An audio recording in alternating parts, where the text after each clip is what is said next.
Welcome back, Rage Nation. Got myself Pete here. That's not really exciting. You got Senior Dixon. I don't think that's appropriate. And we got Monsieur Leopard. Explorers deserved it. No.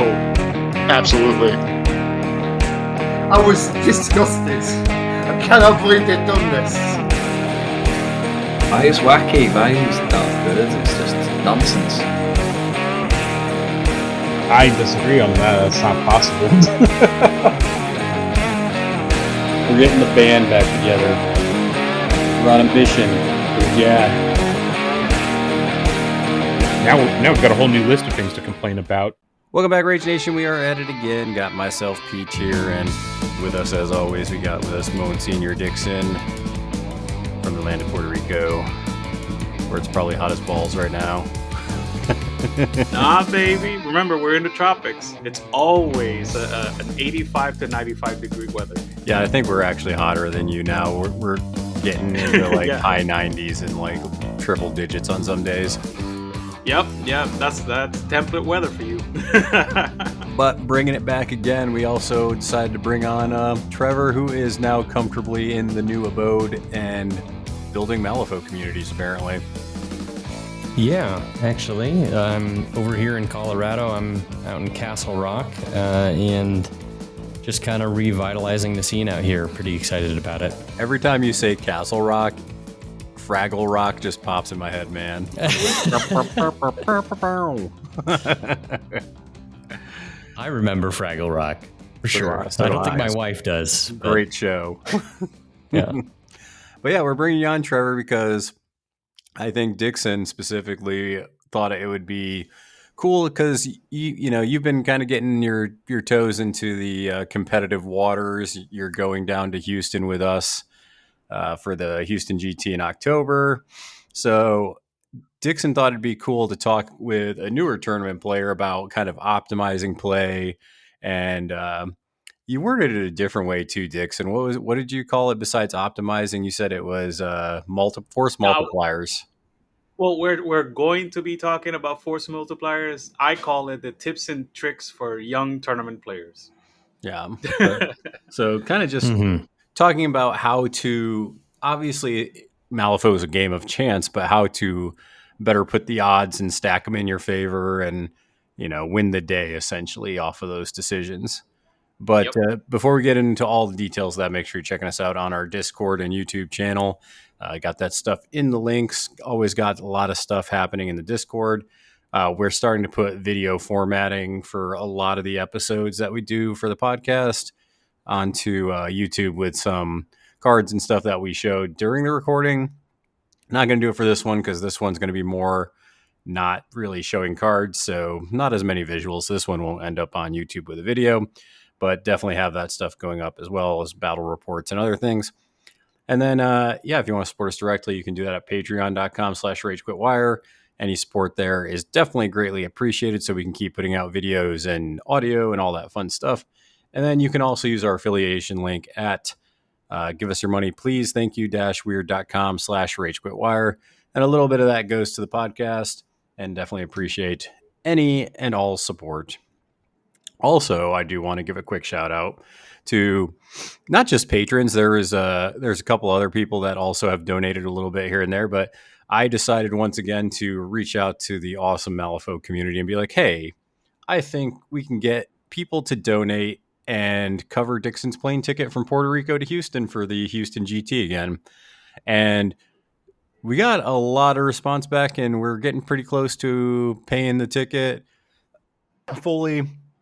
Covering Dixon's costs, and we're covering some of other Dixon's costs. So we just appreciate people helping out with the plane ticket because a lot of people like hanging out with Dixon and like seeing him be very, I guess, we'll just say Dixon-like at tournaments. If you want to see the Dixon special in person. I'm way embarrassed. I appreciate you guys so much. It's a very beautiful sentiment. I'm sorry. Yeah, and that's why I was just like, I can and it kind of was just kind of a accumulation of things where I was like, I can cover some of this, and then, I asked a couple other people about other things, and that got covered. So I was like, I know it. If people help out with the plane ticket, I think we can make it happen, and it's not expensive getting off the island, Dixon. That's why I guess a lot of people don't. Yeah, I guess it is yeah, expensive getting off the island. yeah. I'm so sorry. Yeah, it's really awesome. I mean, didn't you say that it got funded in, in a matter of hours, basically? Yeah, that part of it definitely did, which was awesome of the people that did donate to that. So that was really cool of them, and I think they want a chance to play Dixon in person and get a Kurgan thrown in their face or something.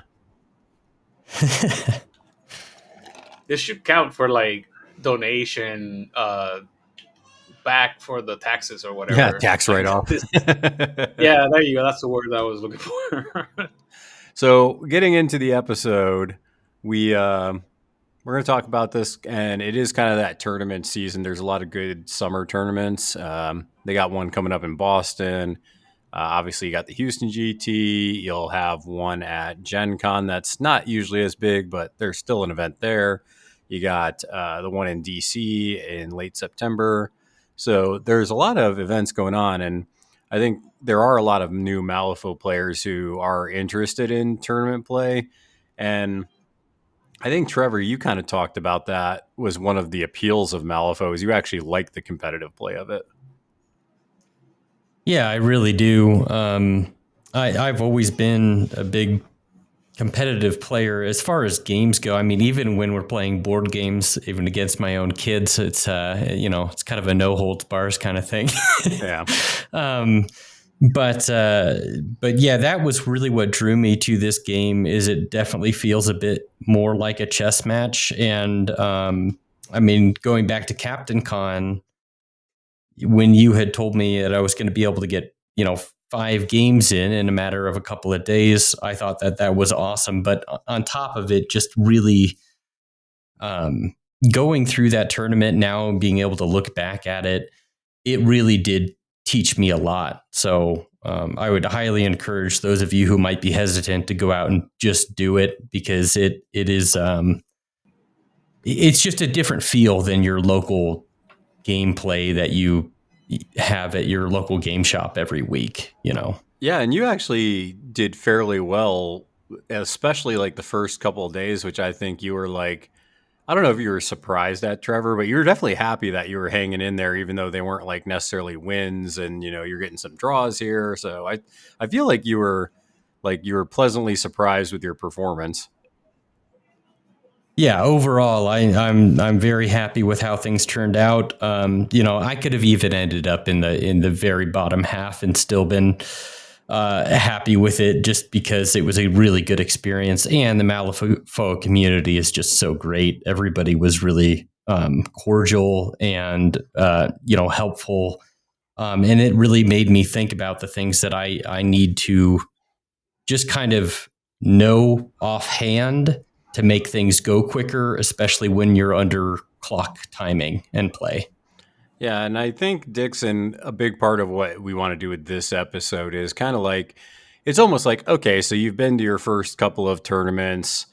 What are some things you can do to kind of move into the top half of, I guess, the tournament bracket, right? Like, how do you get from kind of like just being at the tournament to now moving up towards being maybe in that top half? Yes, yeah, because there's 3. We're only gonna be talking about 3 things because they may seem like they're fast, but we have tricks that at least I know I'll do that actually can cover the podcast. That's how stupid, when you actually start thinking about it, this becomes. Yeah. Okay. So, So I want yes. no, I was just say, so go ahead and kind of move us into that first topic there then. Right. So the first topic is hand discipline. And now everybody talks about it in a general sense, but there are like 4 things that you have to keep track of. And people usually only keep track of 2. Like, for example, do you have the card for the leap, Pete? And what do you do with that card with the leap? Do you put it on your left side, or do you just leave it where it is, or you shuffle your hand? I just leave it where it is. Right. Why do you do that? Well, anytime you start like fidgeting with cards and putting them in places, your opponent can definitely notice those types of things. There you go. And then if you have a savvy opponent, and if they have the ability to attack your hand at all, or even just pressure you through actions, they notice you're holding a card or two back, they'll try to pressure your hand a little bit to try and get you to use that in a way that you didn't want to. Yeah. I remember the first time that happened to me, I was playing against Bill, and Bill knows that I play Magic. So he realized that I was like fixing my hand in such a way that I had like my hand discipline in my head was like, okay, I'm going to do left to right, and it's going to happen this way. So he did an effect that made me discard cards, and it was random, quote unquote. So he just like picked the two cards on the left side, and I was like, never again. I am never again doing this. I did not. I have not thought about that. Honestly, I'm so used to playing, poker games and things like that I always rearrange my hand. Yeah, no, that is a very common mistake that new players do, and like they don't even come, like they usually don't even notice that they're doing it. So that's the reason why I wanted to talk about it. No, that's really good for me to think about, I think. Yeah, I was just going to say, even so, Dixon and I just played like an opening turn before the podcast here. And there was a situation where, I ended up shooting the Malisaurus Rex with Fuhatsu. And Dixon had a card to beat that duel. Like he had a card that he was like, oh, yeah, if I wanted to, I could have, defended against that. But Dixon had that card saved for his emissary to use. I think the tome trigger is probably your blast or Yes, something. I can't remember. that is exactly yeah. That is exactly. So this is the second part of this topic. Yeah, that was a very good segue. Sometimes you have to save cards and you have to take damage. You Yeah. just have to take damage. And there's a lot of players. They're like, "Oh no, my big piece is gonna take damage," and they try to save it, and they don't need that piece to win the game, but they don't realize it. Well, And I that's think part of it's kind of like optimizing, right? Because you have to be like, or I guess cost analysis and benefits and things like that, where it's like, exactly. okay, I can avoid this one hit. It's probably not Yeah, going to kill the model, so I can deal with that later. But I really, to set the pace for the game or to really put pressure on my opponent, I need this to happen for whatever effect. And in this case, you were trying to put hungry land markers down. yeah. What was the question, Trevor? Oh no, I was just saying I do still have to think about that. Local game shop games, weekly games. I feel like I'm less conservative, and sometimes I do throw cards away. But yeah, tournament play for sure. Being a little bit more conservative, taking that hit, being okay, just letting things go and letting things happen, or letting things fail for that matter. Like, is this really important enough to cheat a card from my hand in?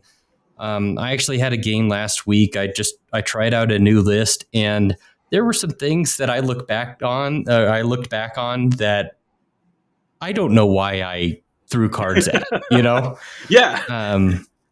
It's very hard. It's, That's why it's hand discipline.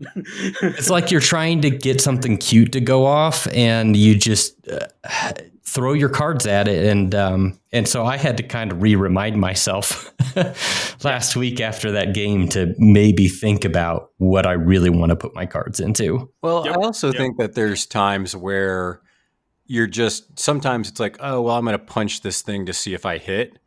And then you don't hit and you have to cheat first. And maybe you just have like an 8 in your hand. And it's like, okay, like an 8 right now is going to hit, but they could really cheat and then the action just fails and then I'm down a card. So I think there's times where it's like you can cheat to see if something goes off. But I think the correct decision most times, and it's kind of like what we've talked about, Trevor, where it's like, if I can't guarantee that's going to be hit or it's going to at least pull a severe out of your hand, I don't think that's worth cheating most of the time. Now, if you cheat Right. and your opponent cheats a severe over you, sometimes that's worth it because you're just like, all right, well, at least that's out of their hand. Yeah, that's a perfect segue again to the third part of that segment. You have to put your opponent into a position where he has to give up hand discipline. You have to get the cards out of his hand. True. Yeah. But there's still a balance there for sure. There's still a balance there, I think, because I was doing a little bit of that, but almost too much. Where I'd cheat a card just to make sure that they were cheating a card too, and that is still putting me down a card. Yeah. Yeah. Usually, the best way to do it is either have a model do throwaway attacks. That's what I like to call them, or do a focus attack without having to cheat a card.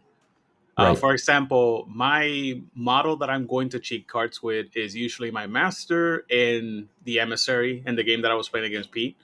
I threw away basically the Malifaux Rex, and he used a distraction that's actually very worth it because Pete now has to deal with that thing. He has seen him many, many times like do havoc. I did not cheat a single card with the Malifaux Rex, right, Pete?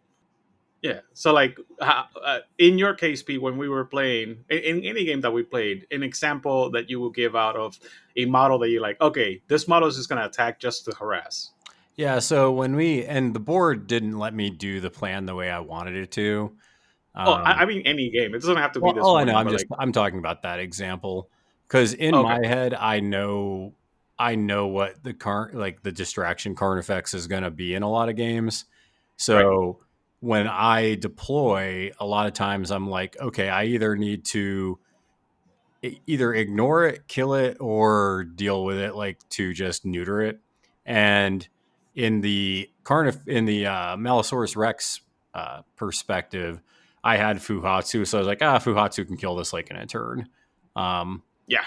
So I wasn't too worried about it, and then I didn't like the matchup in that game, but definitely you had good hand discipline because you didn't try to save it. Plus, it's a stat 4, so it's like, I mean, there's not many things you're going to cheat to save a stat 4 from getting hit. The only time I cheat a card out of my hand with like a stat 4 defense or willpower is to try and keep it maybe at a negative. But besides that, I'm like, I'm not going to cheat a card. This model's going to get hit probably anyways. Yeah, that's actually a very nice trick I forgot about. You definitely want to cheat to keep it within 5. You don't have to go overboard. So if you know you're gonna get hit and you can like put it at a negative, sometimes throwing a 7 is just enough. Yeah. True. Yeah. Yep. Okay, and the very last thing I wanted to talk about is who gets the severes.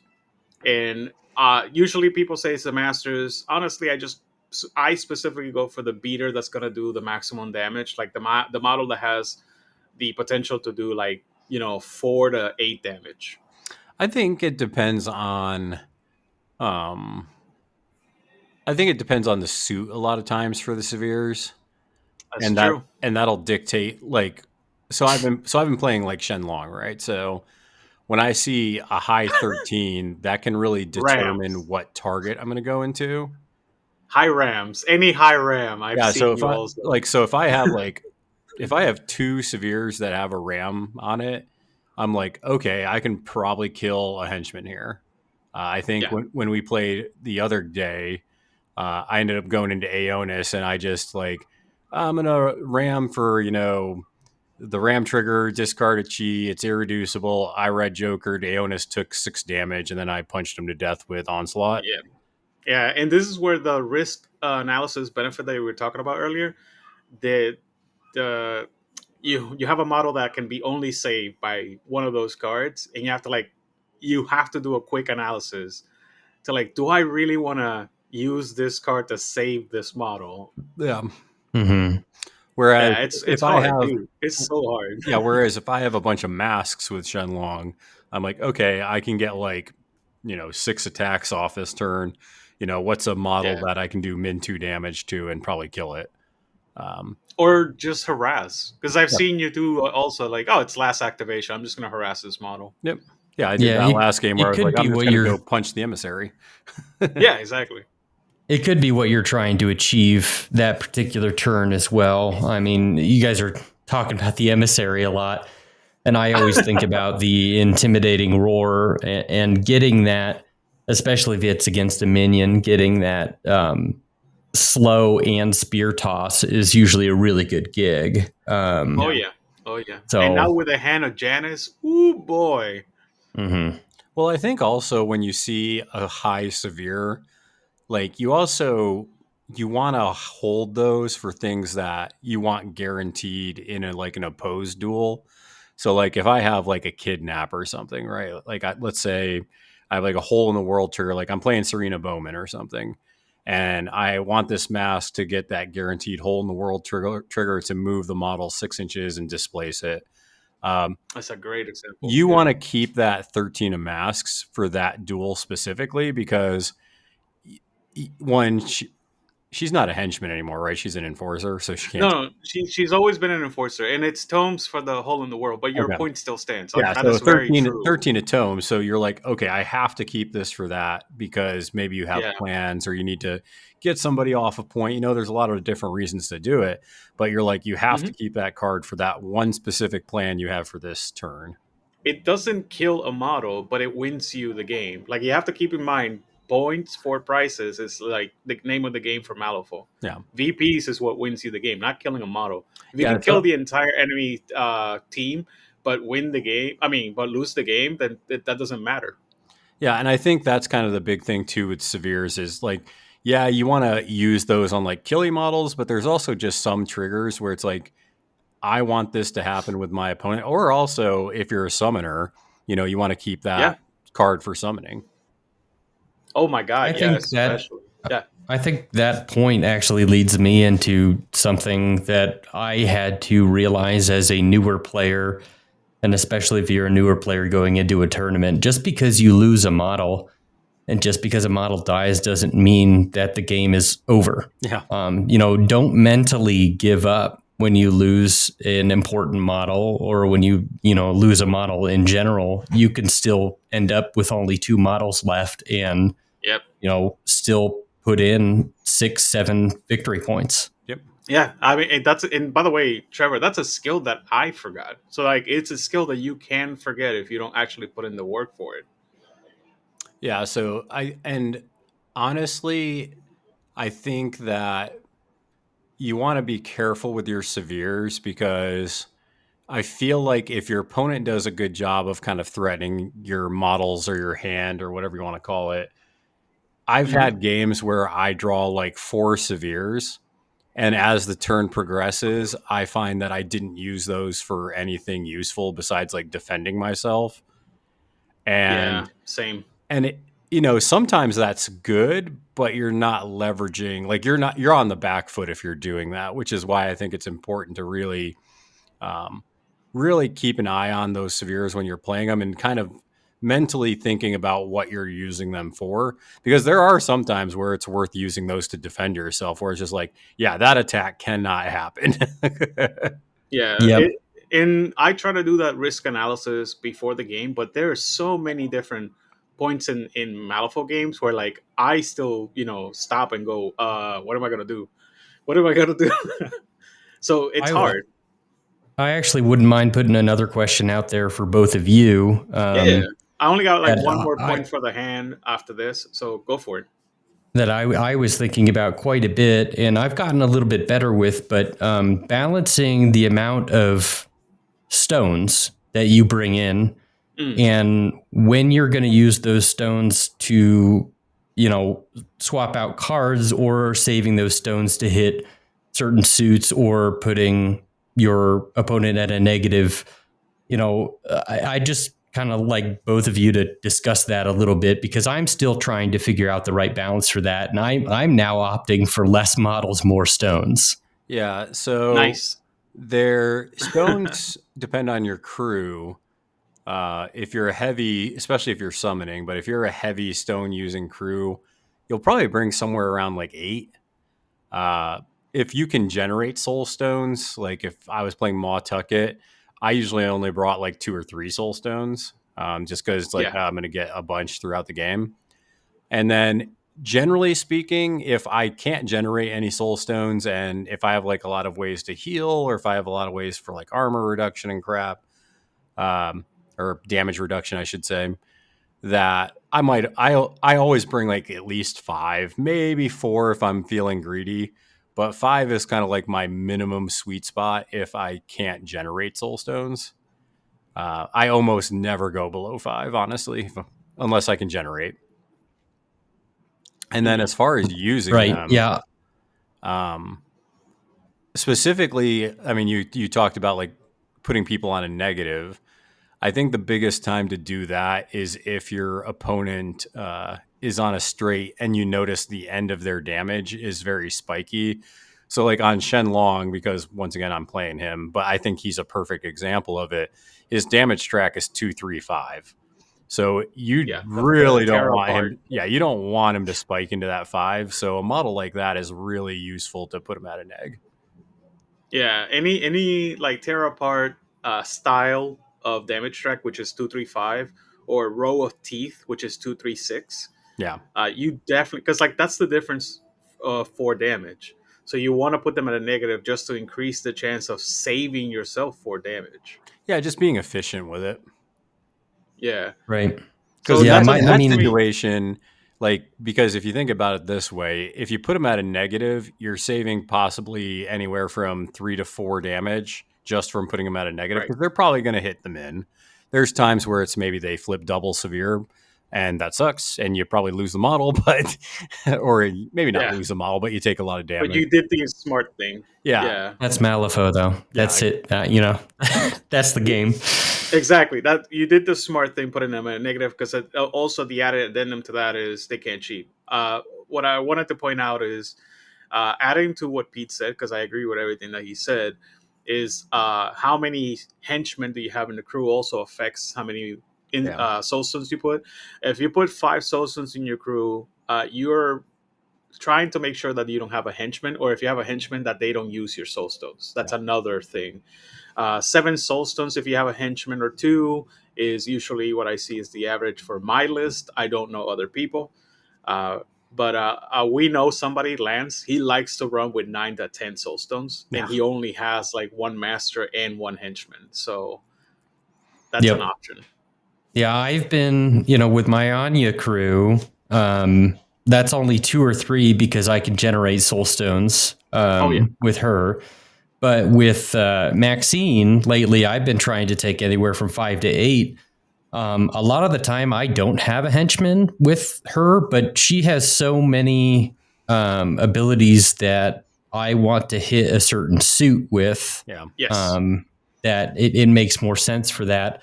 I'm still trying to balance when I stone for cards, because especially with somebody like with Maxine, where you get to cycle cards, you're kind of like, okay, is it worth it for me? I get to reconfigure. Yeah. I was going to say, unless if you are in a part of the game where it's like you need to do something, like let's say it's turn 2 and it's like, oh, I think I can kill this model if I get these cards like from stoning for cards.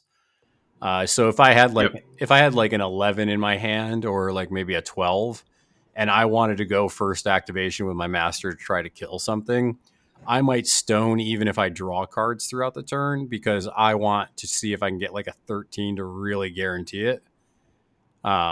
Yes. So, and take out 1 model before they activate. Yeah, exactly. So that's kind of where I would probably think about stoning for cards if I draw a bunch of cards. But if you're kind of like in a position where it's like, well, I don't need to go into anything right now, I'm just going to wait and kind of filter my hand throughout the turn. So I think Maxine's one of those masters that usually doesn't stone for cards unless you're really trying to kill something right now. Yes. True. Yeah, it's also, just my luck is bad, and I somehow always end up. My luck is bad, and I somehow always end up with no face cards on my second turn draw. So 3 things. 1, what Pete said about your upgrade. You can take that into consideration when you're doing list building. Again, Hannah Janice. Yeah. I can't stress this enough. The model has it automatically in his card, so basically, when that model comes out, Trevor is going to need to put that in Maxine. It's so. I know. I keep on looking at it every day if they've released it. Do they have a release date on that? I don't think so. I Yeah. don't know, man. Okay. But that being said, the two addendums to what Pete said, uh, basically, are you in danger? Is the other part of that equation. It's, are you going to kill something or are you in danger? So I sometimes use a soul stone to try to have good cards to defend myself, because I know I need to play defensively, and if I don't have like a 13 or a red joker in my Something might hand, I'm die. going to lose. Exactly. So that's one way to see that, and the other one is, you are already ahead in the game and you just want to like certify it. That's another thing. You just like draw cards to make sure that you have the right cards in hand to keep being on top. Mhm. Yeah, but often Yeah, those are turn. the only two. Yeah, I was gonna say often turn 2 though. Uh, especially depending on what your crew does. There's a lot of times turn 2 where it's like, I mean, I don't care. It's like you might kill a model, but I think I'm in an okay position where I don't need to really stress. Like turn 2, I try to be in a position where it's like I'm pressuring like positional wise, but I'm not too far in where I'm like in serious trouble. Um, Yeah. so I think that's Yeah, the I'm way still I try and do balancing it. that. Yeah. I'm still balancing that and trying to, get in the right position so I still am going to score my strat.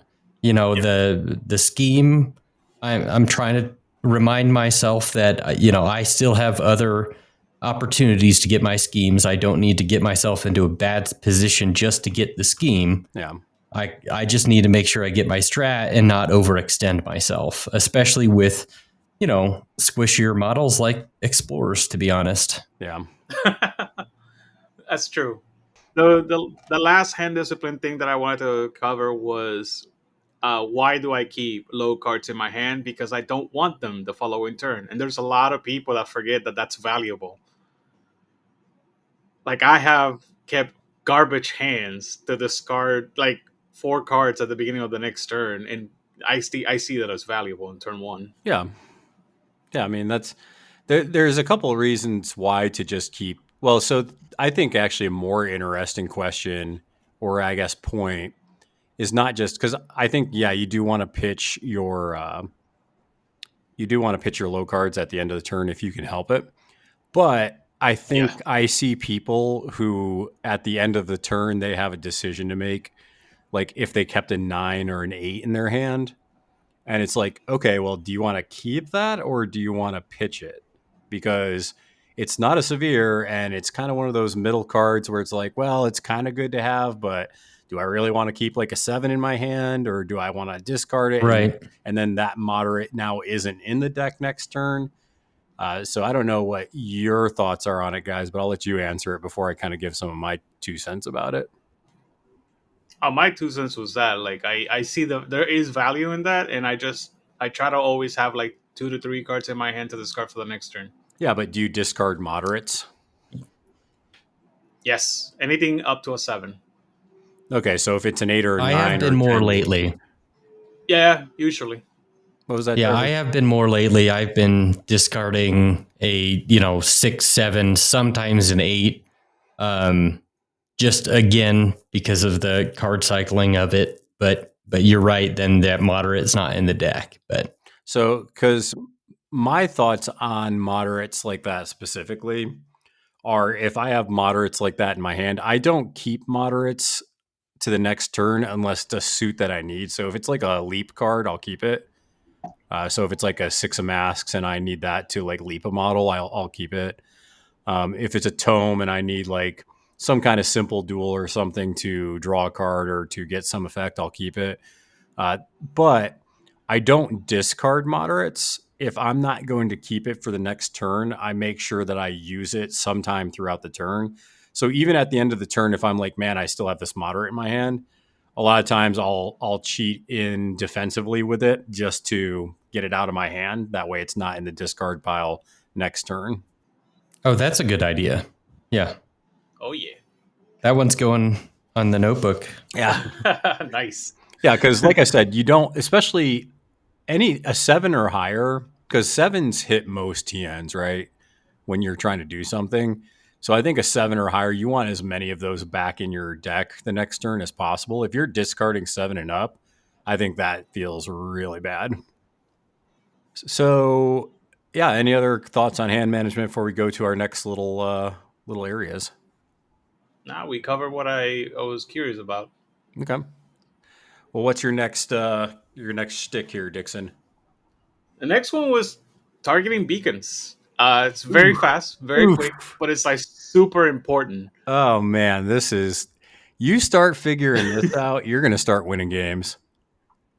It's like one of those things that like I didn't And- want to put it at the And very I would first also thing, say, but it's so Dixon, important. noticing what in your crew is a beacon for your opponent, like noticing like Holy me crap. bringing Fuhatsu, I was like, Fuhatsu needs to stay away from everything because he's only defense 4, willpower 3. And movement 4, I think. Like Yeah. he's very easy to hit. Yeah. So Trevor, have you ever heard that term before? I have not, but I can assume what it may be, which would be targeting particular models of your opponents that you need to take down first. No. No? No, so this is the reason. yeah, what he means by beacons. So these are models that are easy to hit and abuse. So let's say you have something with Serene Continence or something that's hard to hit, Trevor, but next to it, you have something that's like defense 4 that's very easy to hit.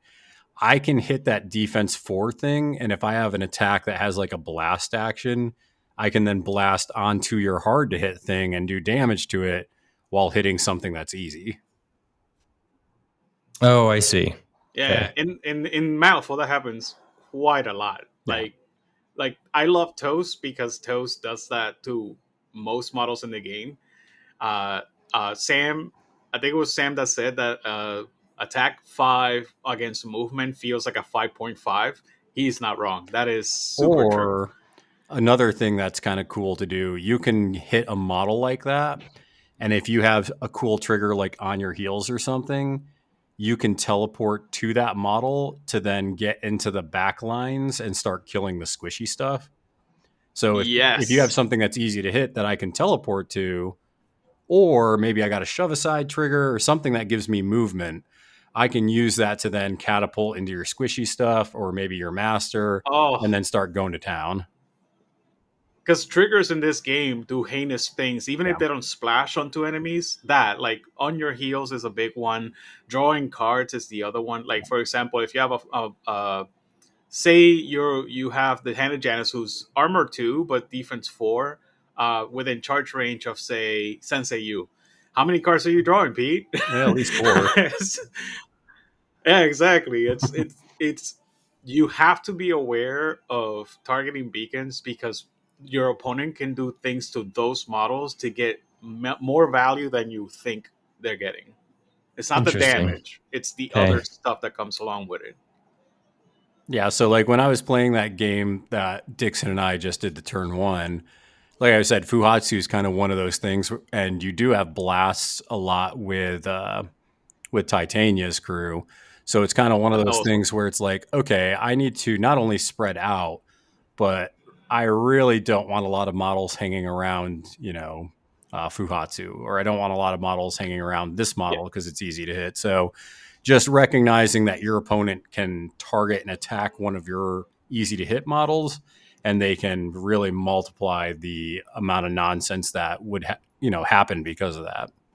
I see. Okay. Yeah, I have, I've noticed quite a few people do that to me. That is something I don't think that I have particularly mastered. I mean, I will be looking out for a particular opponent's model stats.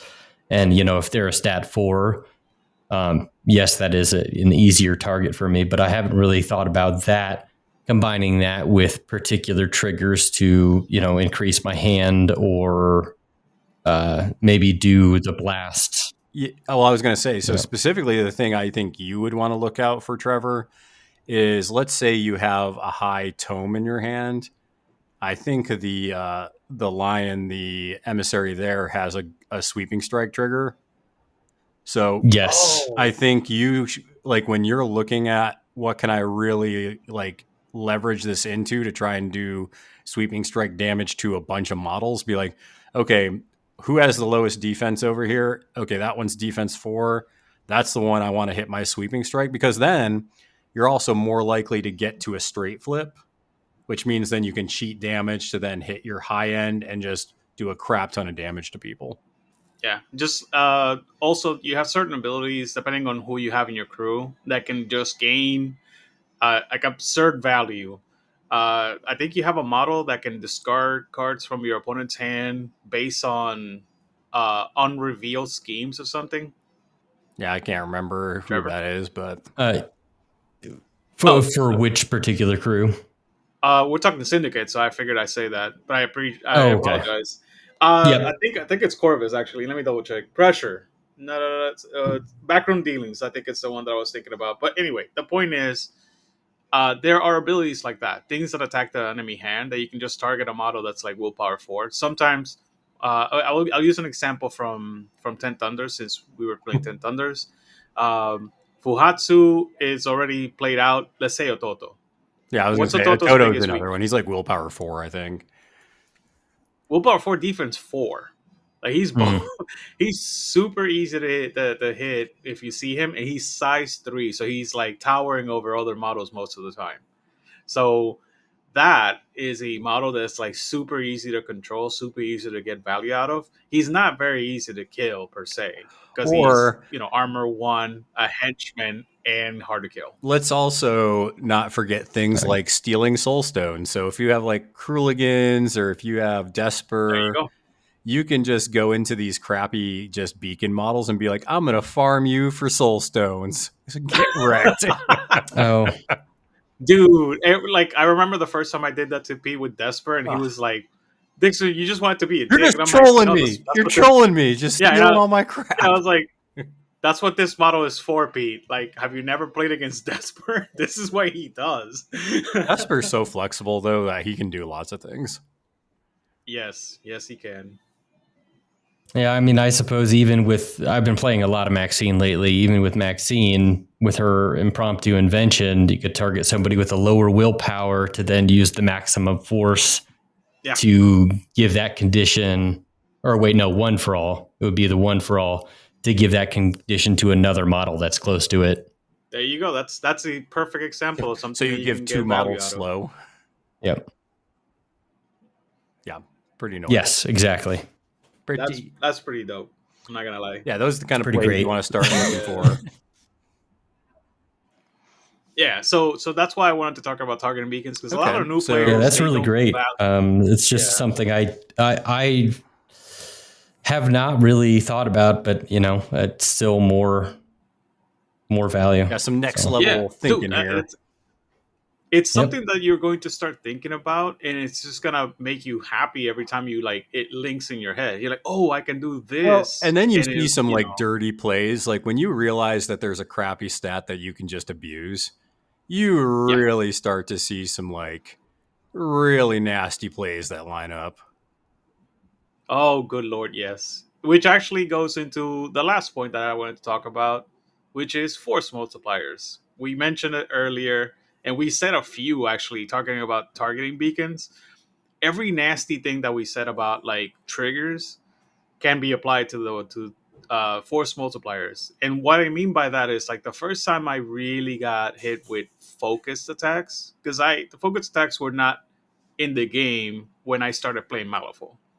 And I stopped playing Malifaux for about like 4 or 5 years, and I came back and focus attacks existed. I'm like, what?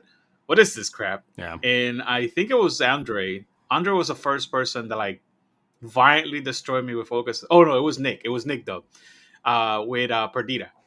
And yeah, it's the difference between hitting a mod 4 or a severe of 5 or 6 or hitting min damage of 2 is bigger than people think. Oh yeah.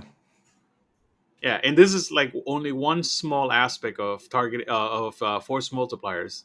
In the case of Pete talking about his triggers, on your heels alone could be the difference between like 7 actions.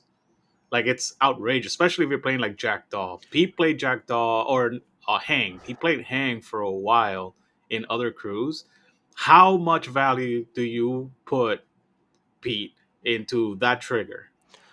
I mean, when you need to get to a spot, well, there's a couple things with that trigger, right? Because it's about getting to a spot, it's about engaging models, and it's about just threatening other models. So it's kind of like that trigger by itself is good, but obviously most models that have it, you don't want to like normally go, I'm going to hit this model on the flank and I'm going to on your heels over there to that model on the flank. Now, if it's going to deny points, obviously it's probably worth doing that. But normally, models that have on your heels, you want to do more. I'm going to hit this easy model on your heels to it. Yep. Now I'm threatening half your crew with this model that's very hard to like remove from the table. Oh yeah, and like they have like nasty auras. Like the perfect example that we've seen is Candy. Yeah. Candy has on your heels, and she just goes last activation on like turns 1 or 2. She goes into the middle of your enemy crew, and it doesn't matter if you're playing Pandora or not. If you're playing anybody, and Candy gets to do that, they just made so much value. Well, Pete, I think why is Candy in the middle of the enemy crew so valuable? well, it also depends on when you do that, but yeah, generally speaking, Yeah. as many people as you can get in her aura to get stunned and discard cards is the best thing and the worst thing Oh all yeah. at once. It doesn't matter who you're playing. Yeah, if you're playing Nephilim, it doesn't matter. If you're playing Swamp Fiend, it doesn't matter. Candy making you discard a card and getting Well, and I stunned think feels that's really the fucking bad. force multiplier, right? Like when you do something with a model, Yes. you want to like if you do, let's say if I get into a model and attack it, that's fine. But if you have an aura or an ability that is now affecting multiple models, that's a big deal. If you are able to maybe reduce conditions or add negative conditions to other models in the area, that's a big deal. If you're able to prevent your opponent from interacting, or maybe you pick up some schemes or some other markers, that's where you start to multiply, I think, what's effective with your decisions. You shouldn't just be like, there are times, obviously, there's times where you do this, but most of the time you don't want to be like, I'm going to walk, and punch. It's like, no, you want to, maybe like for Shenlong, just because I'm playing him, so it's fresh in my mind. So there's a lot of Oh yeah, no, I was situations. going to use them as an example. Yeah, there's a lot of situations where I could be like, I'm going to walk and I'm going to punch and then I'm going to interact. It's like, or I don't know, maybe there's a scheme already down. I put focus on myself with my bonus action. I then wind blast with a student to push Shenlong, which then drags a couple of markers with me. It gets put down, next to me when I move. And then I already have chi and focus on myself from just the crew being efficient. Now I'm going to punch and kill something, which, maybe I get some effect off of that, like not just killing you to deny an activation, but I also score, some kind of scheme. You shouldn't be Yes. like when you're killing stuff, it should score you points in a lot of times, either through denying points or actually actively getting you points. So you want to make sure that your actions aren't just like doing one specific thing, but it's doing 2, 3, 4 things that are going to start catapulting you to win the game. Like there should be a Yes. And purpose for again, where this you're episode, going. right. So this episode, we're talking about tournament players that are trying to get into the scene. And that's the reason why we're talking about this. But what Pete just said right now, that is something that even new players should be aiming for. They should be guessing what their opponent's scheme is, and they should be working towards their own schemes. So it's super important. I just wanted to like emphasize it. That being said, Pete, I wanted to talk about two things specifically with Shenlong, because we have Trevor, and Trevor said something earlier that was also very important: the use of soul stones. I feel that the trigger on Shenlong to do irreducible damage merits him having focus for any reason whatsoever, and him having the highest card in your hand. I would say so. I'm Yeah. assuming you too. Yeah. Why is that? Like what do you put the like look at the this is a force multiplier part, by the way. The value of a 5 irreducible damage, in my opinion, is like one of the highest Well, yeah, in because your crew. if you What do you have think? a diesel hand, like let's just say I have like 4 severes in hand. Like I just drew a really good hand, and I have like let's just say 2 focus on them. You could legitimately N plus chi. Don't forget about chi because you can increase. Yeah. He's essentially if you have enough chi, he's stat 8 on his punch, and he can legitimately 2-shot henchmen. Like if the henchman's like a 10 stone henchman, he can legitimately just 2-shot that thing. Well, he'll one shot a bunch of small models, and he'll two shot any enforcer in the game that doesn't use soul stones. Yeah, like if but in that game, if we continued on and you had, first let's ignore that Titania was next to me with like cruel disappointment or whatever. But if I was able to get to that 5 damage, your emissary would have probably died turn 1. I don't disagree. And that is a force multiplier thing. I agree. I put the aura there specifically so that you wouldn't be able to get to your highest damage. Oh, yeah. But 3 irreducible damage still put the fear into my soul. Like, it's that bad. Yeah. And I wanted to point out that the reason why this links to Trevor is like, you're counting into those soul stones when you're playing. You had 7 soul stones, I believe, in that game, and you were counting with using soul stones for the trigger. Yeah. Oh yeah. So when I build that pool, I know there's going to be at least a couple instances in the game where I want to use at least 2 of those soul stones to get that irreducible trigger or onslaught. So Trevor, yeah, I mean onslaught is less needed, but like I understand what you're saying. Yeah. But like Trevor, does that help your planning? Yeah, absolutely. I mean, with force multipliers, that's some of the stuff that I've been thinking about myself. So I started playing Cooper a little bit, combining focus with predatory instinct. Oh yeah. Especially if you have the cards for you to do it, you can, take a negative and then get a positive from the focus to still be at a straight flip and then have a double positive to the damage. Oh my God. Yes. Huge. I mean, stuff like that. As we were preparing for this podcast, there were just a lot of things that started to come up that I was thinking about. The irreducible thing, that's actually pretty relevant to me since I have been playing Maxine. Kia she has an irreducible damage option. It's tough for me to merit the 10 stones to bring her in. There's sometimes where it's worth it in certain matchups, though. Yes. Especially going against like incorporeal and stuff. Yeah. Mm-hmm.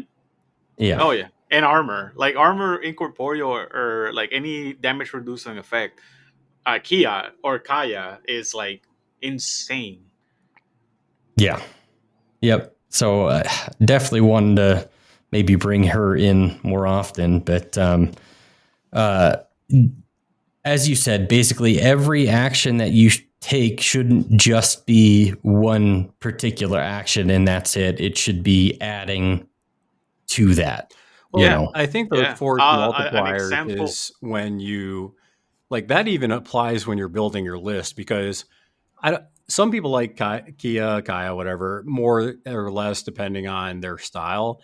But if all of a sudden you're like, well, Kia might not be bad here because it's standard or wedge.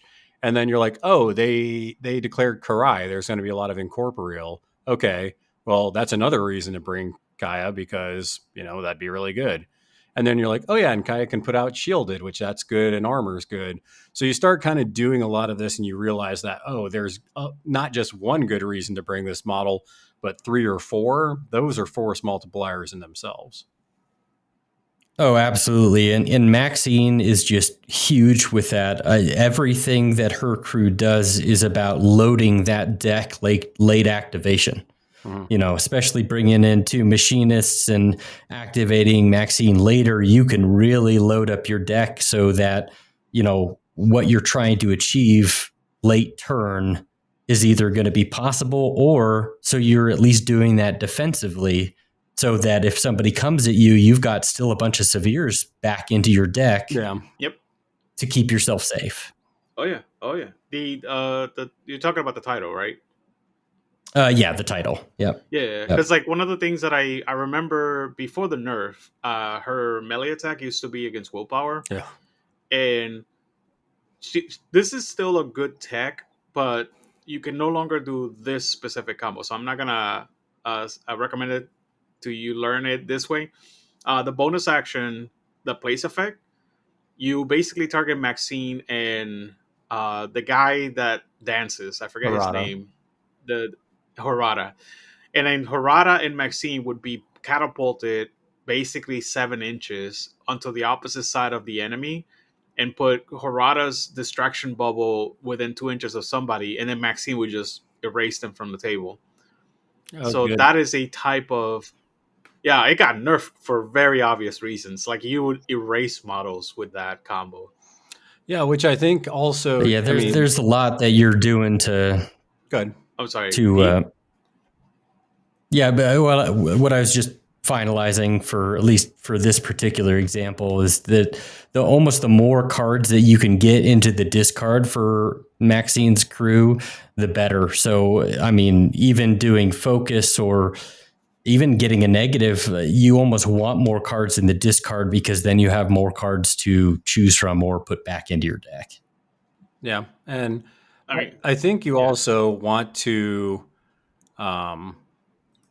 keep in mind this whole force multiplier thing, even when you're not just building your crew, but also just the schemes you pick, because you want redundancy in bringing stuff that's going to help you score those schemes and strats. So, like if you're playing a crew and you got to put down, let's say you got to put down 10 scheme markers to score the 2 schemes in strategy, right? Um, that means that you're going to have at least that much AP. So you might want to bring, 2, maybe even 3 models that can either drop scheme markers, or ideally dropping scheme markers is the best thing for those schemes, because then you can like do stuff like, I'm going to charge, drop this scheme marker, and then I'm going to hit this trigger and drop another one. And I'm going to hit this trigger and drop another one. that. And that, Yeah, draw out secrets. yeah. Yep. And I think that's So when you start doing some good things. Pete is like 4 for 4 on segueing every point that I wanted to bring out. Not every force multiplier is damage. Some are scheme based. For example, take the wheel on Toast, or Orson and Welles. I think it's the name of the model on Explorers. Vernon and Wells. Vernon and Wales. So there are many important things. Why do we value Austeria and Twiggy? Because they can drop scheme markers within like 8 inches of them. That's absurd. I just got that model in the mail. Finally, he finally got it. Dude, Finally got it. So you have to like as an opponent. Sometimes it's very hard to plan out where your opponent's going to drop scheme markers with Austeria and Twiggy. That's the value of the model. Like the model, you have to value. Okay, I need to have a high tome to have drop secrets, and then also do this other attack. There's models like, for example, whatchamacallit, your master who punishes people for dropping scheme markers. I will call that a force multiplier as well, because you have bandit. Yes, I was just gonna say, go ahead and do the bandit thing, because I think that what I'm no, the I was just setting up the table, and I was going to say 2 more keywords: bandits and Trixie. Or not. You know what? I'm not even gonna say Trixie. I'm gonna say Bayou in general, because you guys have access to removing scheme markers from the table, right? Yeah. So just that being said, tell me example. You guys can tell me examples that you've seen in your own crews. Well, so I was actually gonna say that force multiplier also comes out with denying schemes, kind of like what you were like. We literally went to the same spot. And I was actually thinking 12 cups as well, because not only are you removing the schemes, but you're also gaining focus. And it's the same thing with like Trail of Gore with like Chompy and stuff, right? Where it's like you can remove a scheme marker to then get an attack or a walk action. So anytime you can deny something, but also you get an added effect to it, like maybe I'm playing, Sandeep or Karis, and I have a fire golem that I'm going to charge and do this attack, but I'm also in a pyre marker, so I'm building up my own burning. Those are the kind of things that you want to do. Yes, I want to do the thing, but I also want to build up burning. There's like burn to a crisp triggers are good, putting out shockwaves, but then also getting rid of scheme markers. So when you can deny stuff and also gain stuff yourself, that's when you really start to catapult into an advantage. It becomes outrageous. Yeah. Yeah, I mean, we were talking with Trevor when we were talking about Anya. That push 3 inches, drop a scheme marker is outrageous. And yeah, it's a master action, but that is Bleeding edge. outrageous. Oh my goodness. Mm-hmm. I was talking about expert control, but bleeding edge is also absurd. Yeah, I'm just gonna. Oh yeah, exert control. Go ahead. You were talking about how you can exert control and then use her new order's ability to get them to interact. Yep, because you could technically exert control twice on that model and then get them to, so they could move 6 and then drop a scheme marker. Yeah, so they did a walk action and 2 interact actions in your favor for 2 actions. That's dumb. Yeah, I was talking about like bleeding edge, where it's like, oh, I'm just gonna put a scheme marker right here, which pings you for damage, and then also it's now hazardous terrain. And by the way, I'm gonna place over here and hit you with my stat 7 tomahawk. Yeah, it's like you're taking 1 action and making it basically 4. Is like the goal, but like most of the time you only get 2 actions out of 1 action. Yeah. It's just, I know that I know it sounds ridiculous when I say take 1 action and make it 4, but there are examples like a mature Nephilim hitting a 6-point model for 6 damage and taking it off the table. That's effectively 4 actions for 1, because they might have gotten the shove aside trigger and then get to attack another model. Yeah. So they remove 2 actions and gain an action for 1 action. Yeah. Yeah. Also, there's times where it's like the attack might not look like much, but maybe you're doing something like going with Big Brain Bryn, and maybe you're going to charge a model to put slow on it. But not only that, now your aura of like, I knew you were going to do that is like in everybody's face. So if your opponent does anything, you can discard a card to then ignore the trigger. So that's another example of just kind of, once again, just multiplying like, yeah, I'm putting slow on a model, but I'm also getting this really, diesel aura in the face of my opponent. Oh God, dude, that is an upgrade that the other day I got hit by it and I forgot that it had charge through. Why does it have charge through? Yeah, that's true. Okay, so Trevor, charge through. I don't know if you gotten hit by it, but it's basically you get an additional bonus. It pings you damage as they go through you. Yeah. No. That's not charge through. Nope. That's Blade Rush. Okay. Yeah. Charge through is when you charge, you get an additional plus flip on the damage. Oh, okay. Yeah.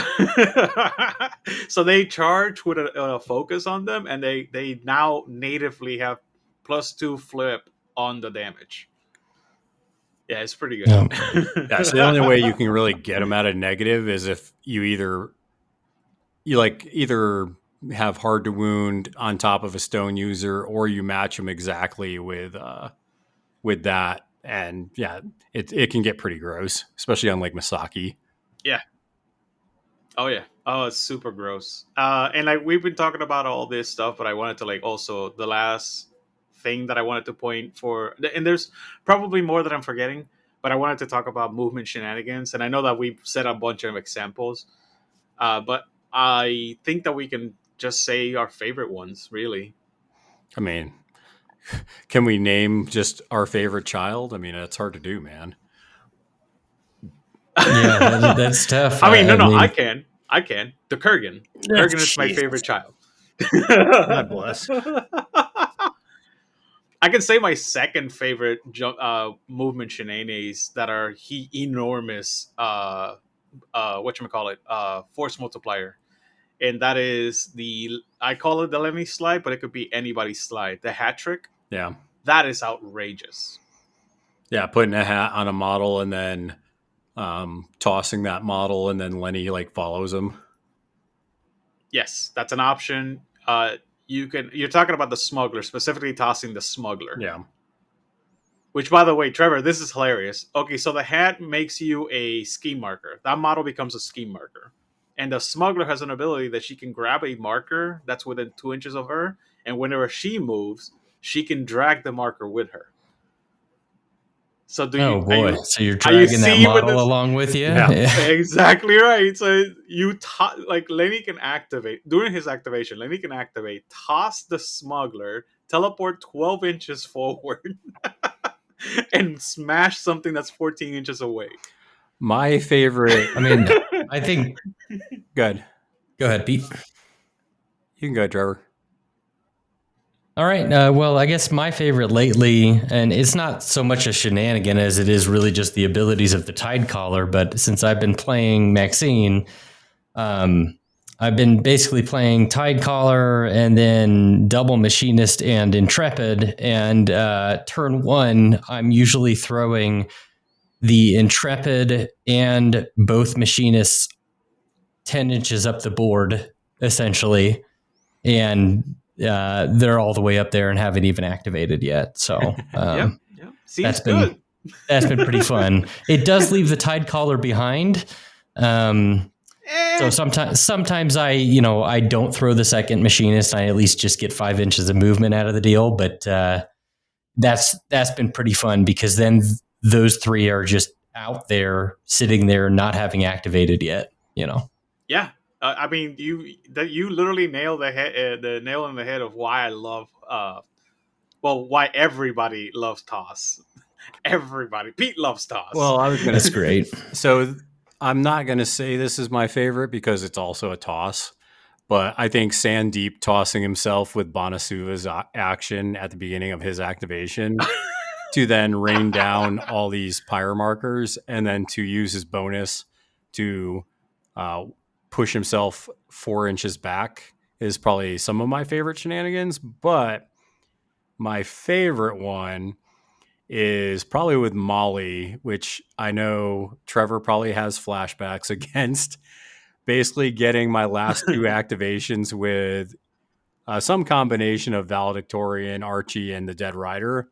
And then I use the Dead Rider to I charge my own model like the Valedictorian, and I cook at least 2 crows into it. So then I get to push 4 inches or 6 inches or whatever. And then the Valedictorian pushes towards the Dead Rider. And then on top of that, now a fast Valedictorian and probably 2 AP left on the Dead Rider can then just charge. Usually the Dead Rider will charge something and try to feed it to the Valedictorian. But just also I can attest that this also means that the Dead Rider still has his bonus action, and he can, before attacking a friendly one of my models, he can also hit you with a what's called, injured? Yeah. Because injured, unresisted is gross. Yeah. Yeah, and then if you have enough crows, you can also get a free attack off that from 6 inches away, which can also be really gross.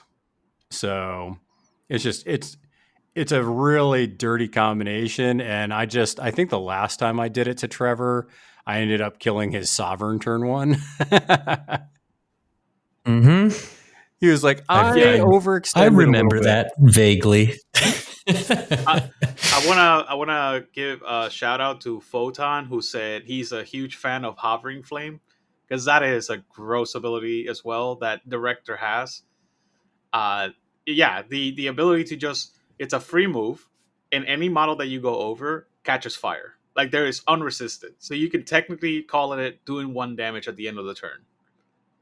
Well, and you just get to go through models, and you can either engage stuff or disengage. It's just a really solid bonus action. Yeah, it's not 10-inch movement, but it's one of those things that we actually cannot ignore. Sometimes it's like game winning. It's like, oh crap, that's an extra point of damage that I have to figure out a way to remove. Yep. And you definitely want, I think if your crew has something like that in it, it provides a lot of opportunities to really get into positive situations. So I find most crews that I play now that I enjoy have some real good movement shticks like that. Yeah, and defensive movement tricks as well. Burying models with Sam, huge movement shenanigan. It doesn't kill the model, but it might as well be dead. Uh, you said hole in the world early. What other examples like that would you have? I think that there are some models that have "I've got your back" that's really good, and they also have That's true. pretty sick triggers. Arun Rajput, he has a cool one where he not only does "I've got your back," but then he has tag out, so then he actually goes to the model that He gets will be back in the engaging, fight. and so that one's pretty cool. I think Fiona has a cool trigger where she gets like an attack off of that. So she, She has shove aside. yeah, yeah. So it's like when you can also just save some of your models, but then also get an effect like that. Those are really cool effects. Yeah, Oh, because and offense. the movement is just so relevant in this GG. Oh, yeah. That.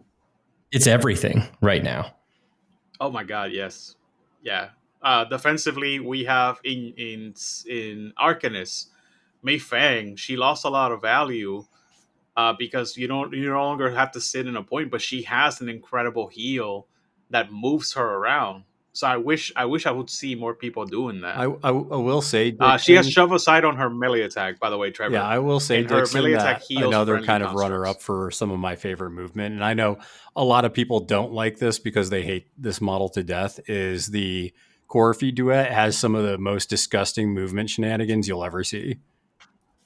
She also has Blade Rush, right? Yeah. Or am I Oh, missing no, that? she does Oh, it. okay. And she has Nimble. And nimble. Yep. So Oh, so she can charge and ignore models. She pings them. She can walk away from them. yep. Then, hey, guess what? They can split and do it all over again. Oh, Photon. He mentioned heroic What intervention, was and that, then as Dixon? you said the Corfi duet, he's just like, "Ew, Yeah, I'm here." Yeah, well, I think but yeah, no. my favorite movement crap that I did with the Corfi was the last time I played it against you, where you went in to kill the Corfi, but you didn't quite get it there. And I actually had them split. And what I did is I brought them back together and I ended up nimbling away and just triple walking, basically, or not triple walking, but double walking Yes, to basically deny you a point for, I think, Raid the Vaults. And yes, it was, we were yeah. just No, they like, I are. was not thinking you could get that far. Yeah, it's like, oh, that's right. Base plus this movement plus because they're movement 6. Yep. Dude, that model is so amazing, and I love the fact that it came back because it's one of the classic models from Malifaux. Yeah. Like it's been around for a very long time. I'm, and I know people are like, oh, I think the Corfi needs to get nerfed or something, but it's like, dude, it's 12 soul stones. It should be doing like a good amount of work. Yeah, and it's not like it's completely invalidating a whole bunch of other models. It's just very good. So I guess I'm going to ask you guys this because I think it's just an interesting way to kind of transition into an interesting topic. What do you think makes a model either overcosted or undercosted in Malifaux? Like, what are some things where you're just like, Oh, this 9 soulstone model doesn't do enough, so it's not worth bringing? okay. I don't know, Trevor, if Trevor. you have some models where you're just like, I would like to like this model, but it doesn't do enough. I have several right now. I Yeah, have several right now, and I hate to keep just talking about explorers, but unfortunately, that's you know, what I'm you newer play. to the That's game, fine. so that's all I've got. But for me, so first is Maxine. So in Maxine, both Harada and Kaya are two of those models. Harada, I feel I really want to love that model, and there's a lot that he can do, but he seems to get killed very, very quickly. He attracts attention. And he's 9 stones. He does. He attracts attention. That's to me not extremely warranted, but he does attract attention, and he's 9 stones. And I think most of the time I have brought him, and this could be my own fault. I could overextend him, but he's dead by turn 2 or 3. Well, I think part of his problem is that a lot of his abilities are shorter range, so he has to be closer for them to take effect. and they're good. Yeah, he So wants to be your opponent close. doesn't want to be affected Yeah. by them, so they take him out. Yep. And he's not hard to remove. I mean, because he's 3, 4, 5. He's got some cool stuff with poison that can negate, your Reser crap. He assists with Maxine's willpower duels, with his distraction. There's so much to like about this model, but he dies really quickly, even with a defense 6, because he doesn't have, he doesn't have any armor or any way to no combat it, I suppose. But yeah. If he was a henchman, it would make a lot more sense to me. But he's not. And are you saying you I don't agree with like you. Kia because she's 10 stones and you feel like she doesn't do enough sometimes? I would agree. Yeah. That's what I would say is she has. It's more of she's 10 stones, and I feel like I have to have everything go correctly for her to do her thing. It's like all of the pieces have to fall into place for her to be able to do her thing. And then because her shielded deal, this is also me being new to it. I've found that after I've played a keyword for a while, if I go back and try a model again, I might get better use out of it. So I might try to swap these models back in and try it again. But I did that recently with Harada, and it just didn't go very well. Yeah. But I agree with Harada. I think also in that keyword still, I think harpooners are sometimes not great. I think they're EVS. Yes. So harpooners, I was kind of, they're EVS and Apex. So they're actually pretty relevant to me right now because I'm playing both of those keywords. And harpooners, I got them on the table the other day. I built essentially a Maxine poison crew. With basically I had both Nataros.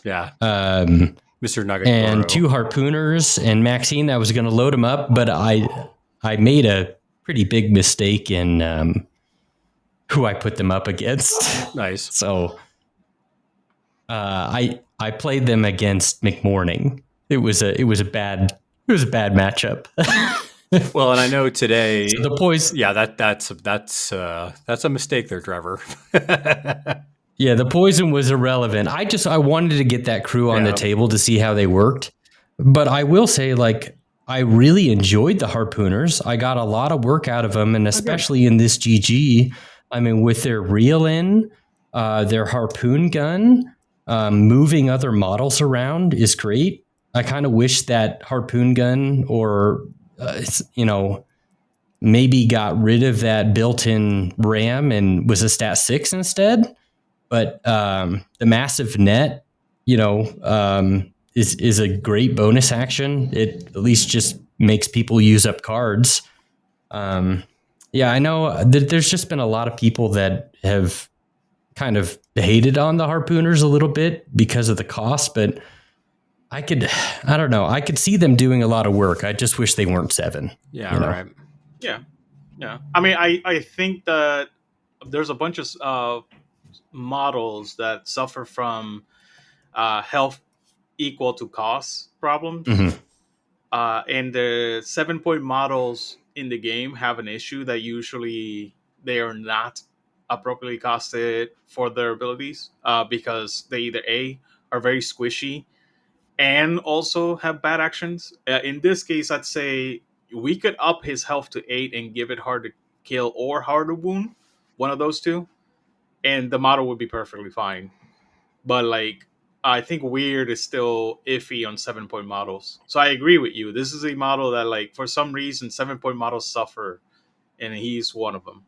Yeah, mine. The one recently that I looked at, and I was just I honestly, because I didn't start playing Malifaux until M3E, I didn't even know the 10 Thunder's brother was a model.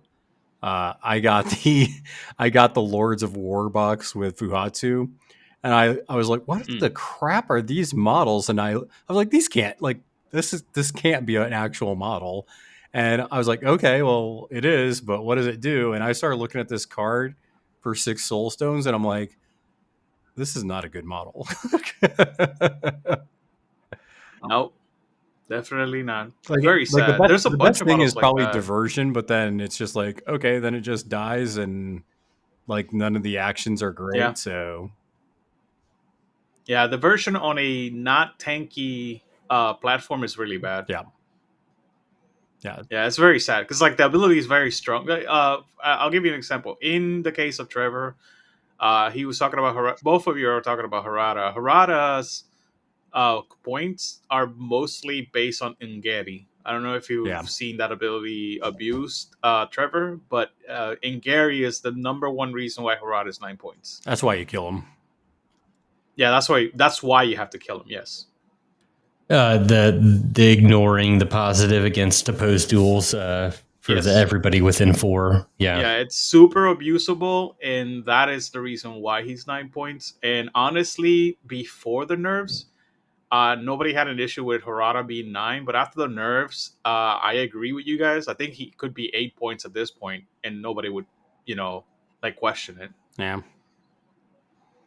yeah, something. What about you, Dixon? Is there Yeah, something that something. is that? I mean, is there something on a card that will lead you to believe something's either underpowered or sorry, undercosted or overcosted for the model? Yeah, there's a bunch of things I've been keeping track of, like, because you know how I am. I love the game development and all this stuff. Unfortunately, I can't tell you a silver bullet. It's not one thing. In the case of like Photon mentioned Sam Hopkins. In Sam Hopkins, I said it before and I stick to that. He suffers from being in the first wave of Malifaux models of M3E. If they were to look at Sam Hopkins now, he probably would have like defense 6, hard to wound, or butterfly jump, something else, or something to keep him alive. Yeah, Yeah. That being said, I always like to mention the 3 models that we make fun of: the Yasunori, the Killjoy, and the Wrestlers. yeah. None of those models are worth their points, and I think Pete agrees. No, definitely not. Because the wrestlers are like 5 stones, but they don't do anything effectively. Like you have At to, all. you have to get them in like a position where then they just get smoked. Yasunori, I Yes. still don't know what that model does because I still haven't looked at the change card. And Killjoy just is a lot of Yeah. stones for a lot of. I think Nothing. a good way to tell if a model is overcosted is if you look at, so especially if it's 9 or 10 or more stones, if you look at an expensive model like that and you can't tell exactly what it's supposed to be doing, that's probably a good hint that it's not focused and that it's too many points for a lot of different things you could do. Because when you look at a Okay. card, you should be able to be like, okay, this model probably does this thing, whether it's, melee or good gun or movement or scheming. Like there should be something that's leading you to a purpose for the model. Yeah. I mean, this is actually kind of funny you mentioned that because Bad Juju was mentioned. I was talking with the guys from El Sótano the Honeypot, the Spanish guys. Yeah. We were talking about Zoraida, and we all agreed basically that Bad Juju just punches things. Yeah. He ambush and punch, and for some reason, nobody had, me included, we had no qualms about him being good. No. And I think you would agree, like Bad Juju is a problem, and he only punches things. That's all he does. Yeah. And see, I think models become too good when they do multiple things really well. So maybe they're really good at movement and they're really good at scheming, but they can also punch and kill things. And that's when you start to see that model used like everywhere. Whereas if something's just very good at the one thing, now obviously if they're stupid good at something, like, at one point Francois was just so ridiculous being like a stat 7 min 4 like attack. That's when you start to be like, okay, this is too good because this can reliably just kill anything pretty much. that's when you might be like, okay, that needs to be toned down.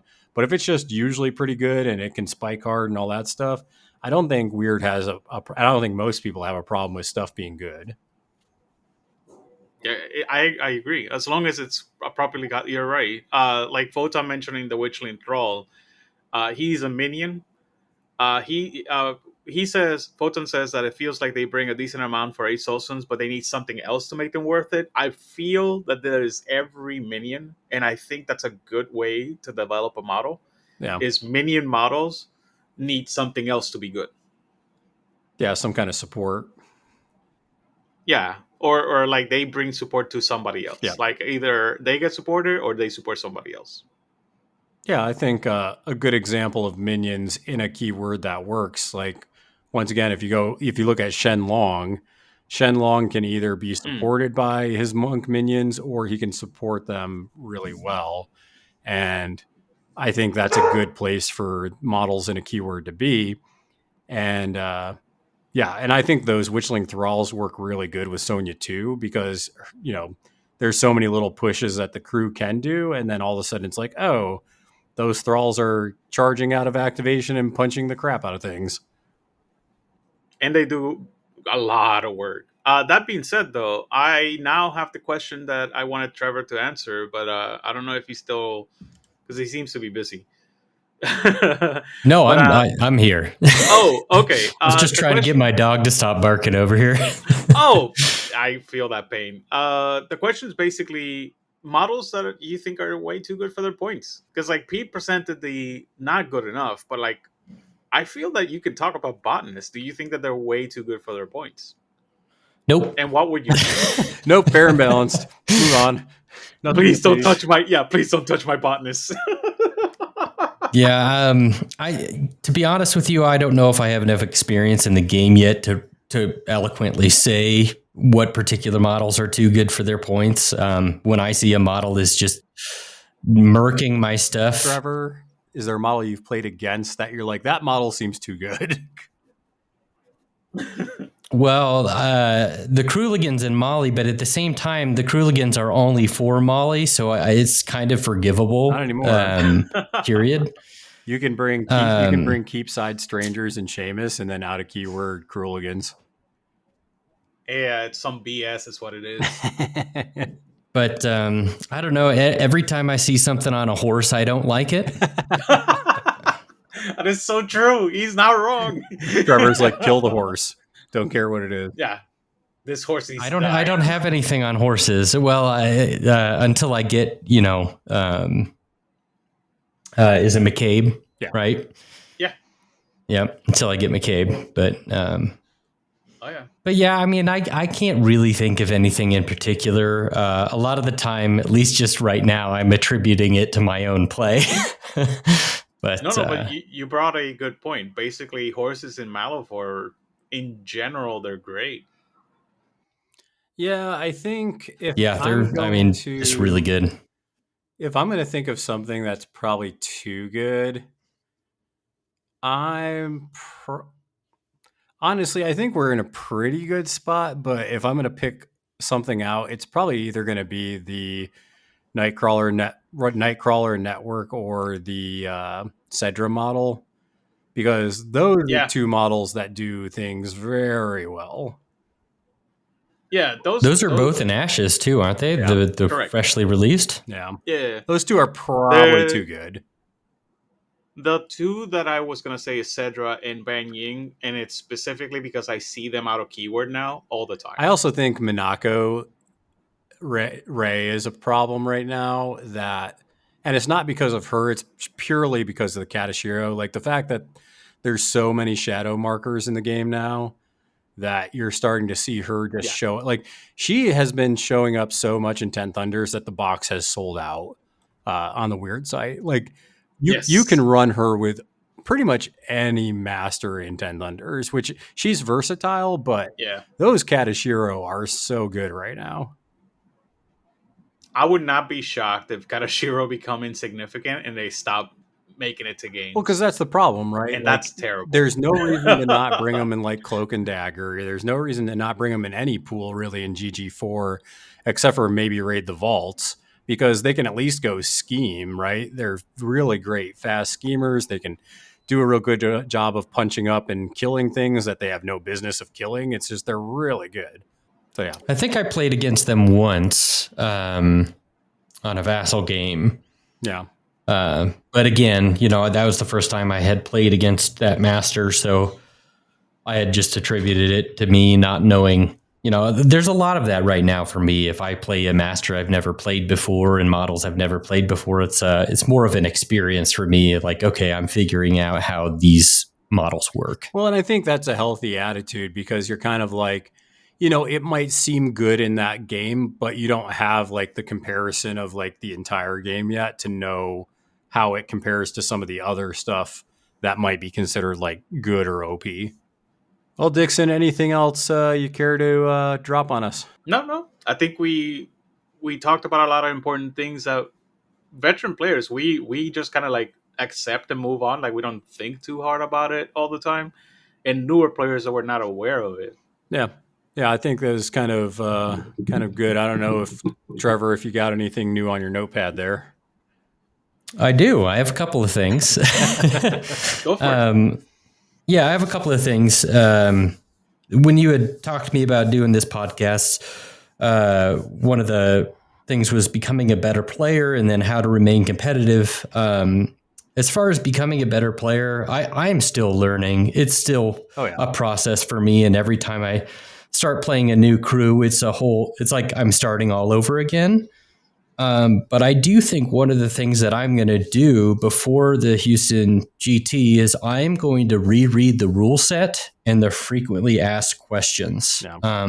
Because I feel like since I understand the game better now, there are a lot of like timing things that I need to understand a little bit better. So I'm going to do that. And then going back and rereading through my cards, even if it's a crew I know really, really well, has been super helpful for me. Oh, yeah, because I think that's something else that you kind of start getting to the next level when you realize, like, you start reading the cards and you look at an ability and you're like, I have not been leveraging this as much as I could. One of the ones I'm learning the monk keyword right now. And one of the ones I kind of overlooked for a while was the one on Sensei U, where when you take damage, you get a chi. So I've been trying to get that in my head to keep an eye on that more. So that way I'm not missing opportunities of getting chi on models. Because chi's important. Yeah. Yep. Yeah. I mean, even with Maxine recently, rereading through her card, I've been utilizing her ability to give my own models conditions, but maybe not enough giving other enemy models conditions. So I'm going to try to do that a little bit more. Well, especially in this GG where it's all about efficiency. Like if you can put slow on like 2 models, that's a big deal. Oh, yeah. Exactly.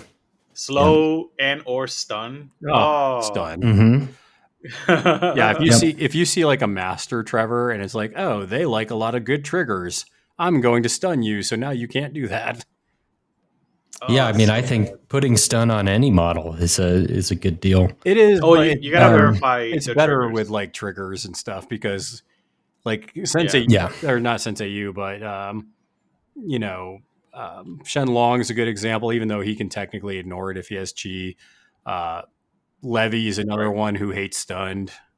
Yeah, there are specific models for sure that you put stun on them and it's just like it's over, game over. Especially if you she's a stat 7 on that too. Yeah. Mm-hmm. Well, and then as far as how to remain competitive, I think it's different for everyone. Mm-hmm. But for me, it's I'm calling it SCDD, same crew, different day. Just repetitiveness, like playing that crew over and over and over again. And I mean, that's what's worked best for me. My mind doesn't work swapping between crews as well, at least just until I get a little bit further into this. Well, you're just like me. Even swapping crews, like I like swapping crews, but when it comes to playing competitively, I found that I try to stick mainly with one crew. And I do bring another one just in case I get bored and want to be like, all right, well, this round I'm going to drop something else. But yeah, the tournaments that I've done better in recently have been the ones where I'm either soloing one and maybe flexing a second one. So I think that's kind of a good way just to, because you really kind of start to learn those detailed interactions and how you can leverage those. Yeah. Photon has a very good point. Andre said to him, the absolute fastest way to learn a keyword is and how to the absolute fastest way to learn a keyword and how to use them in suboptimal situations. He was gonna basically, if you put them in bad spots, you learn like better things for your Oh crew. yeah, I played 100%. I played in the store the other day, and one of my locals, I was playing Terra, and he decided to drop Lady J into that. And Yeah. that's Terra's worst matchup. It's just a bad one. But I had to I really had to work around what I decided to keep buried and not buried and all this other stuff. Trevor, have you had a chance to play against Marshall yet? The Lady J keyword? I possibly have maybe once, but I don't quite recall. So there's two crews that you really have to be aware of if you're playing Calypso. It is Marshall and Obliterate, I think is the other one, the one for Terra. Obliteration. Mm-hmm. Yeah, because they attack models that are buried. Both those crews have models that can attack buried. So if you're playing against Guild can bring a model from Marshall, and freaking whatchamacallit, and Outcast can do the same by bringing a model out of keyword. So be aware of that. Yeah. So Guild it's and honestly, Outcast. It's hard for me to, I'm thinking about the Houston GT coming up, and I've been playing Cooper, I've been playing Maxine, but it's hard for me to not want to just go back to my safe space with Anya. Dude, you're gonna get there, like, because you have basically the same way that I get better is by playing the same crews, and I forced myself to play other stuff because, like, for a very long time when I was playing Malifaux in the first edition, I played nothing but Vicky's and Leviticus, and I had to force myself to play other stuff. And eventually, you actually get way better because you did that. Yeah. So it's basically a test of patience. And I'm telling you right now, you're gonna get through it, but you have to actually go through it. Yeah. Yeah, it's trying to balance that between, going into an actual competitive tournament. I am competitive and I want to do my best. And right now that's still my best crew, Yeah. Oh yeah. Especially in this GG. Yeah, you'll get a feel for it. I think, and the thing that'll really, I think, lock it down for you is probably about at least a month prior, they'll release the pool packet, and that might help guide your hand a little bit, where it's like, I think Maxine's better into this one and maybe Anya's better into that one, and that'll help you decide whether you're going to solo or split between the two. True. Yep. All right. Well, I think we're going to end it there. Thanks again, Trevor, for coming on. I don't know if, Trevor, you have anything you want to share or plug, or just I don't know. No, yeah, I appreciate you having me back on. It's always great to be back on the podcast. It's been fun. Like, just even being around here, I felt like a little bit of a local celebrity because people said, "Oh, I've heard you recently." I said, "Well, that doesn't mean I'm any good." Trevor's okay, like, me and the Rage Wire guys, we're like that. Yeah, dude, we're tight, man. Give a shout out to your LFG. Local. Yes, I do want to do that. I actually do have that written down here. So lately, we've been playing on Monday nights at Inconceivable Toys and Games in Castle Rock. I believe that they play at Gamers Haven on Thursday nights down in Colorado Springs. And then on Saturdays, they play up at Colpar. In the Denver metro. Nice. So that's the thing, is we're kind of split up into 3 different territories, and we try to get together as much as we can. I do want to give a shout out to Josh or Icky on the Discord. He's really been helpful in building this Malifaux Discord and Facebook backup and recruitment and everything. He's just been great. Nice. And then Mojo is apparently used to run tournaments before the pandemic, and we're going to try to get some tournaments going again. He said he used to do it quarterly, and we're hoping to get that rolling. So nice. And I think about the drive to like Denver, and it is surprising how long of a drive that is from like Wichita. yes, it is. Western Kansas and Eastern Colorado are a heck of a drive. Yep. All right. Well, Dixon, you got anything to share before we wrap it up? No. This was very fun because I've been thinking about this for years now. All right. Well, we got it in the can, and we'll be gearing up for the Houston GT in October, so you guys can expect content related to that. Probably some battle reports and me and Dixon doing things. But until next time, make sure that you guys are flipping cards and flipping tables. We'll see you all later.